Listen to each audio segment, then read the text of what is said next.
Hey everyone, Esteban here, and I am pretty excited about these finals because they let Tim Verrelli design it, and I did not think I would ever see the day.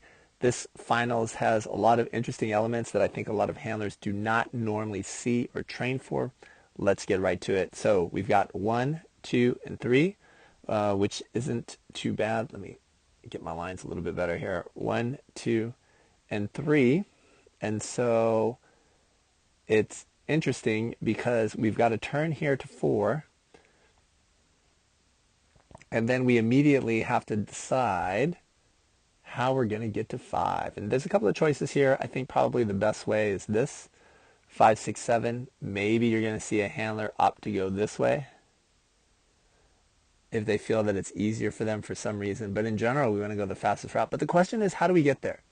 Do we want to be inside the box? And I've spent this entire AKC Nationals talking about the box element in course design here.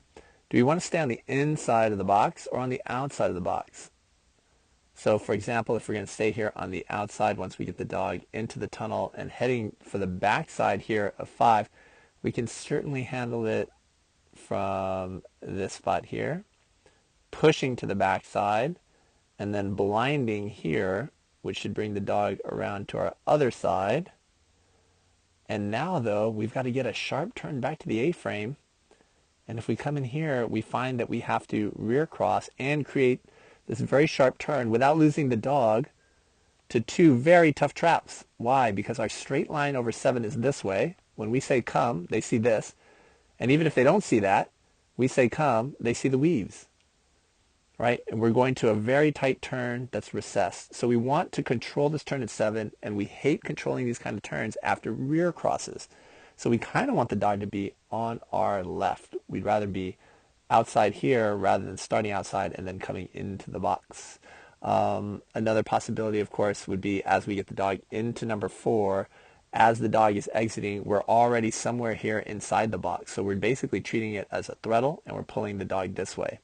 One thing that you should not underestimate is the lure that this dog walk is going to have for a lot of dogs, because if we take out all the other obstacles here and we just focus in on these 2 obstacles, this is a classic training setup, especially for running contact dogs. You exit a tunnel, you see a dog walk, you need to get on it. If you are exiting a dog walk and you see a tunnel, you need to go in that tunnel. And dogs have hundreds, if not thousands, of repetitions of this accumulated over the lifespan, the career of an agility dog. So that as handlers or as dogs come rocketing out in this vague direction where they can go anywhere, and the handler is strongly pushing toward the back of 5, so much so that the dog can't even see the wing of 5 because the handler is standing right here and in the way, these dogs are easily going to be pushed to the off course. So I think this is pretty interesting. As the handler, I kind of want to be somewhere in this groove looking at the dog so I can push the dog, pull the dog toward me, get a throttle here.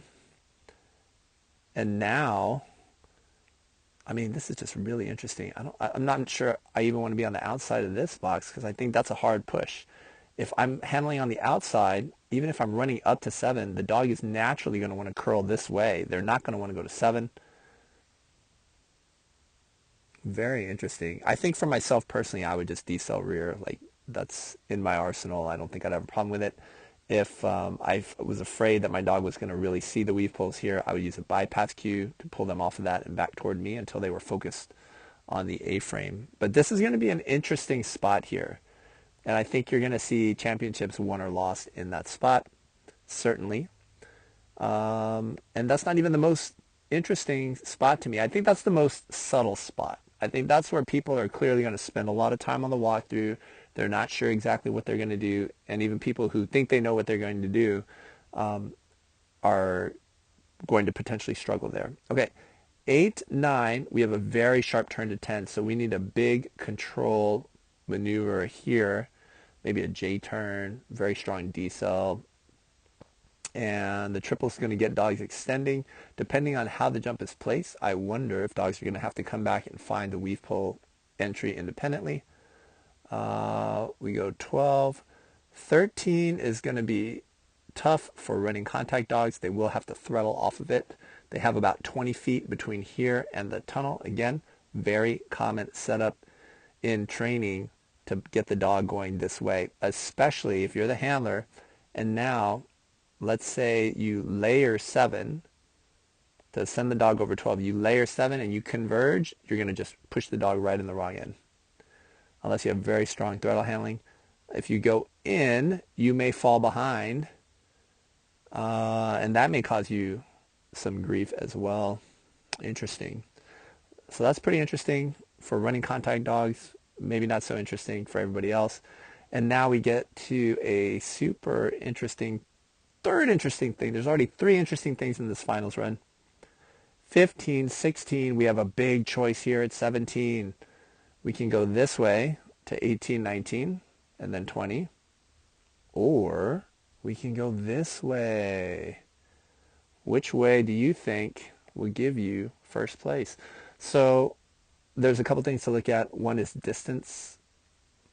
One thing I don't look at is where's the handler, right? So the handler's probably running on this side, and everybody thinks, well, it's so much easier to handle this way. And I think for weaker handlers, yes. If you don't have a good way to take your dog and create a tight turn here, don't go that way, right? But if that's the faster way, then obviously you want to be able to handle that. So what are considerations that we look at? When we talk about the dog's path, you can see the dog crisscrosses their own path. So this is actually a tougher wrap than if the dog comes down and turns here. You can see this is a hairpin turn, but the dog doesn't quite cross their own path, right? So maybe it's a little bit better to come down this way. They keep a little momentum with them. They also create more of a turn up here. This creates less of an angle. We're comparing now this angle on blue versus this angle on red. Draw that a little better. This angle on red from here to here and from blue to blue. So we're comparing those 2 angles here. But sometimes on a hairpin turn, you'll get a better turn than a 90-degree turn. Especially important when we're coming back this way. So the worse this turn is here, the worse your turn is at number 19. So this is just super interesting. I think in terms of distance, you're comparing this distance with this distance. So this side looks a little bit shorter, sure, but now you also have a little bit more work to do. When the dog comes around, they got to get to here, but the dog down here has a shorter angle, shorter length right here. So I think in terms of distance, we might be looking at the same, right? So this is a really interesting spot. I wonder if this is one of those spots that's so interesting. I'm wondering if Tim set it up with dogs to run and check, that the times might actually be equivalent for specific heights. Obviously, for every dog, it's generally going to be a little different. Some dogs, it'll be a tie, but I wonder if as a group, for example, if the 16-inch dogs are in a sweet spot where it doesn't matter which way you go, and therefore you should pick whichever one handles easier for you and your dog. So I'm very interested in seeing how the close works out. Once you get the dog over 19, though, we've got this big turn here, and you're going to see a lot of dogs do this, go really wide or go wide out this way and have to angle back. Those dogs are going to lose to the dogs that control this turn and can zip out here at number 20. All right, I think we've taken a close look at 3 very interesting spots. So interesting that I am not sure the absolute best way that I would run it. This is a course where I'm looking at it and I say, I need to see how this is set up and see what feels right on the walkthrough. If you have any questions, please leave them in the comments.